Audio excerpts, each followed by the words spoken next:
The phone is moving on its own. This is so creepy. So weird. It's even opening game apps by itself. Just unbelievable. In the video, a user had just bought a Chinese-made Redmi K30 Pro phone, but shortly after using it, the phone started switching screens on its own.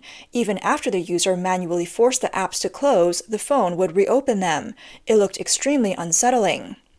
Another user experienced a similar issue. His Chinese-made phone seemed to be controlled by someone else, and he recorded the whole event and uploaded it online. Besides privacy and safety concerns like overheating or even explosions, there's another problem. Some users who traveled abroad found that their Chinese-made phones suddenly stopped working. Recently, a large number of Chinese Australians woke up to find that their phones had no signal, effectively turning them into unusable bricks. On Chinese social media platform Xiaohongshu, many users vented that their phones had become completely useless.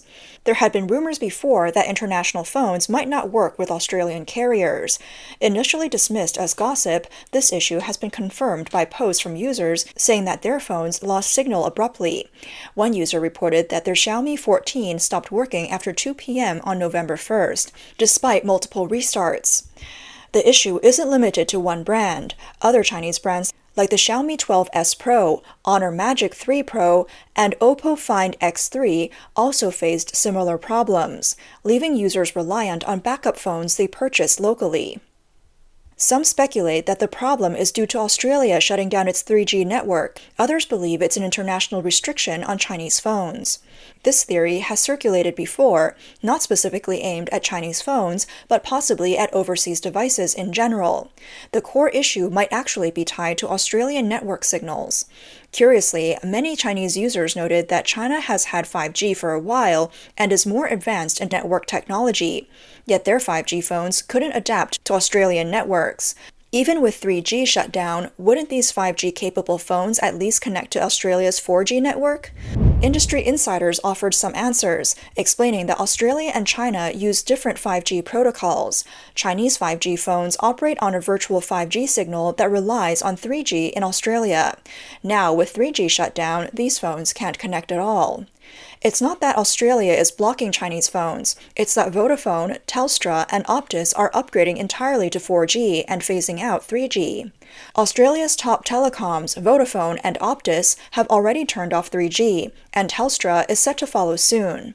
Australia's telecoms warned of potential chaos once 3G was shut down. Surprisingly, it's mostly Chinese phones that have been affected. In response, Chinese Australians have started a petition urging Australian telecoms to allow compatibility for 4G and 5G networks. The petition has over 7,200 signatures, close to reaching 7,500. If successful, this could prevent more phones from turning into useless bricks. Until then, however, many people are reluctantly purchasing new local phones. One of the most thought-provoking aspects of this event is the speculation among Chinese users that the Australian government deliberately targets Chinese-made phones. This suspicion largely stems from the Chinese Communist Party's ongoing international narrative, portraying itself as a victim of exclusion and isolation. On October 22nd, amid global controversies, Huawei launched its latest HarmonyOS version, widely known as the Galactic Edition. It marks the fifth iteration of the Harmony operating system since its 2019 debut. Huawei's executive director, Richard Yu, emphasized that this version, called Pure Harmony, is developed entirely in-house, free from Android's AOSP, Android Open Source Project code, and is no longer compatible with Android phones. This shift represents a more independent platform that removes prior Android dependencies. The CCP hailed the new HarmonyOS as a milestone in breaking the chip and tech monopoly imposed by Western nations. Unlike previous versions, which maintained compatibility with Android, this new Pure Harmony system adopts a closed strategy, creating an environment where applications must be downloaded exclusively from Huawei's own store, and app developers are subject to commission fees. Due to these restrictions, users report the system is limited to use within China and renders devices non-functional outside of the country. When Google revoked Huawei's Android license in May 2019, Huawei's response was to launch the initial version of HarmonyOS. When Huawei claimed this system was distinct from Android and iOS, technical experts have offered alternative perspectives. In 2021, US-based tech outlet Ars Technica analyzed HarmonyOS, suggesting that much of its code base resembled Android's, making it more of a derivative rather than an entirely new operating system.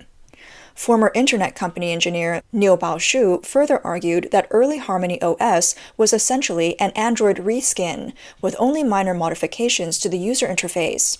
According to Neil, pure HarmonyOS now runs independently of Android's base code, but creating a full ecosystem is a much greater challenge than building a standalone operating system. He contends that Huawei's efforts to distinguish HarmonyOS from Android are motivated more by the CCP's desire to avoid the perception of simply rebranding Android, rather than any technical or market-driven reasons. Globally, the smartphone OS market has seen many attempts by companies like Microsoft, Firefox, Amazon, Samsung, and others to break into the market, with Android and iOS remaining the only dominant players. Experts note that launching a new mobile OS today seems nearly impossible, as Android and iOS have absorbed all major apps, hardware integration, and market shares.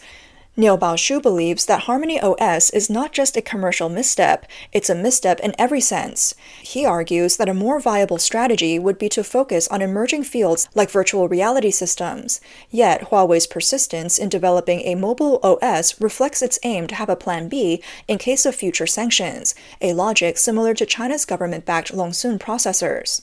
Since HarmonyOS's inception, it has received substantial support from Chinese local governments and state-owned enterprises.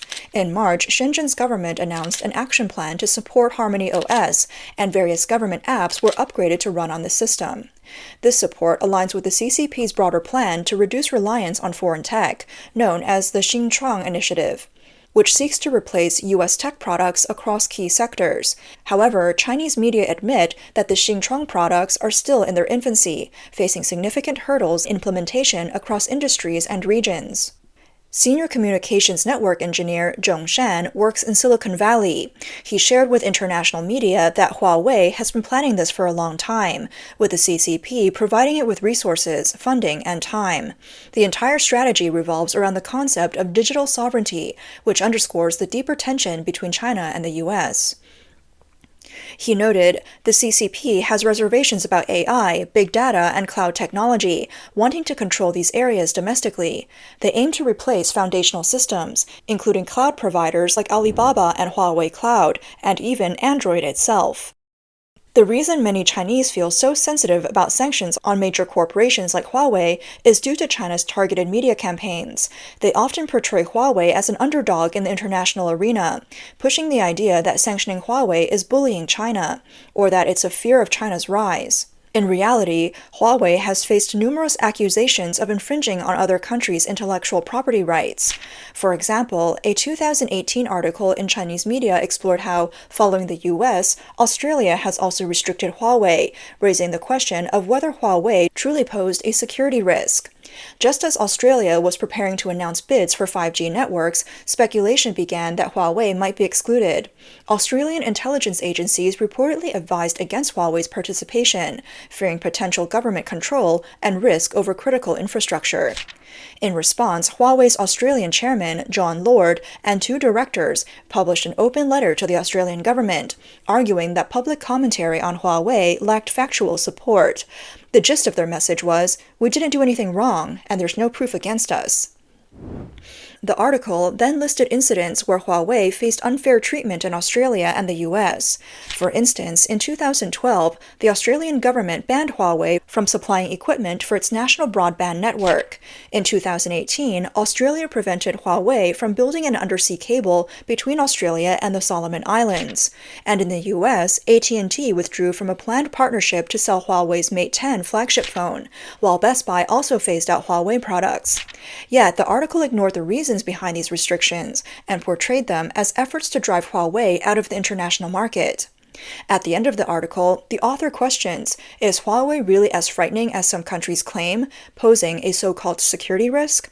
The author then cites CCP media, the Global Times, which argues that Australia and the US are using national security as an excuse to stifle Huawei's growth. But what has Huawei actually done? Recently, Huawei was once again found to be using chips that are banned under US sanctions. On October 26, insiders reported that the chips ordered by Ascend Computing from TSMC were identical to those found in Huawei's Ascend 910B processors. Previously, the US had restricted Huawei from obtaining such chips to protect national security. 4 weeks prior, TSMC informed the US after noticing this, and around the same time, it suspended shipments to a particular customer, which turned out to be Ascend Computing. It is likely that Huawei circumvented US sanctions by indirectly purchasing TSMC chips from Ascend Computing. The U.S. Department of Commerce acknowledged these reports, noting that these actions could violate export controls, but declined to comment on whether an investigation is underway. On October 22nd, Huawei admitted that the U.S. ban had hit them hard. They stated that they haven't directly used TSMC chips since the 2020 restrictions. Essentially, Huawei is saying, while we're banned from getting chips from TSMC, there's no restriction on sourcing them from TSMC's partners. This stance suggests that Huawei believes it has not breached the sanctions. This was not the first time export-controlled chips were found in Huawei's devices. In January, a teardown of Huawei's Qingyun L540 laptop revealed a 5nm chip made by TSMC in 2020, highlighting Huawei's continued efforts to sidestep restrictions. This behavior underscores why countries like the US and Australia remain wary of Huawei, leading to ongoing sanctions. As early as 2020, the U.S. Department of Justice charged Chinese telecom giant Huawei and its subsidiaries with conspiring to commit racketeering and stealing trade secrets. The DOJ stated that Huawei and its affiliates in both the U.S. and China allegedly stole trade secrets and proprietary information, including source code and user manuals for internet routers, antenna technology, and robotic testing technology. According to the DOJ, used 3 main methods to acquire intellectual property: violating confidentiality agreements with IP holders, hiring employees from other companies to obtain proprietary information from their previous employers, and leveraging agents such as professors in research institutes to acquire patented technology. Huawei even allegedly established a reward system to incentivize employees to gather confidential information from competitors. The U.S. had previously accused Huawei of violating export sanctions related to Iran. In a 2020 indictment, the DOJ claimed that Huawei subsidiary Skycom helped the Iranian government to monitor its citizens. Huawei and its subsidiaries allegedly violated US, EU, and UN sanctions against Iran and North Korea, and attempted to cover up these activities. To manage the sensitive nature of these transactions, Huawei used coded references for these countries in its internal documents, labeling Iran as A2 and North Korea as A9. More recently, Huawei's phones have reportedly become tools for surveillance. In June 2021, a Chinese netizen claimed that after upgrading to HarmonyOS 2.0, applications used to bypass internet restrictions were easily detected, and the police promptly notified users to remove them. Engineer Zhongshan remarked that HarmonyOS could indeed serve as a surveillance tool, with built-in capabilities that allow monitoring even before any online activities occur. He explained that Huawei's apps, such as its keyboard, photo gallery, and smart drive, enable preemptive monitoring by analyzing data packets directly, without needing to connect to the internet. This system essentially acts as a pre-check, surveilling users' actions in advance. Purchasing a Huawei phone might mean owning a surveillance device, becoming a test subject for the new system, and being limited to a device that is incompatible with international standards. So, the issue with disappearing signals seen at the beginning of this video could continue to affect Chinese-made phones. Zhongshan advised against HarmonyOS or Chinese brands, suggesting that Chinese users spend a little extra to buy an overseas device or install an international operating system on a Chinese phone. Niu Baoshu also noted that those who prioritize security would avoid using HarmonyOS entirely.